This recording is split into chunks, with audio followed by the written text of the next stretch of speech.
17-year-old Bernadette Walker shared a secret with her mother that should have protected her, but instead, it may have led to her death. In July of 2020, Bernadette confided that her stepfather, Scott Walker, had been sexually abusing her for years, and 3 days later, she would disappear. Scott claimed that he had dropped Bernadette off on the side of the road after an argument, but there were no witnesses, no CCTV footage, and no sign that Bernadette had ever been at that location. After this admission, Scott's story would start to fall apart. Police pieced together that Scott had turned off his phone for 91 minutes during the afternoon that Bernadette went missing, something that he simply had no answers for. And shortly after, he and Bernadette's mother, Sarah, were caught on surveillance footage visiting a particular storage unit multiple times. When authorities searched the unit, they found Bernadette's backpack, as well as a diary that she'd been keeping. The final entry in this diary read, "Told my mom about my dad and the abuse.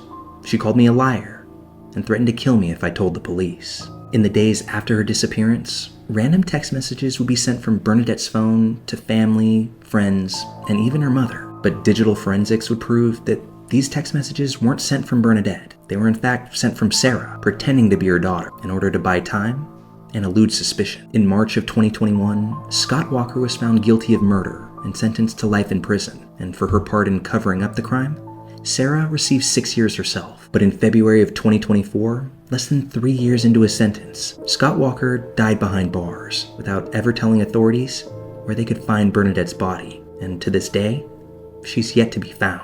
Let me know what you think really happened to Bernadette on that day down in the comments. And be sure to like and subscribe for even more haunting cases like this.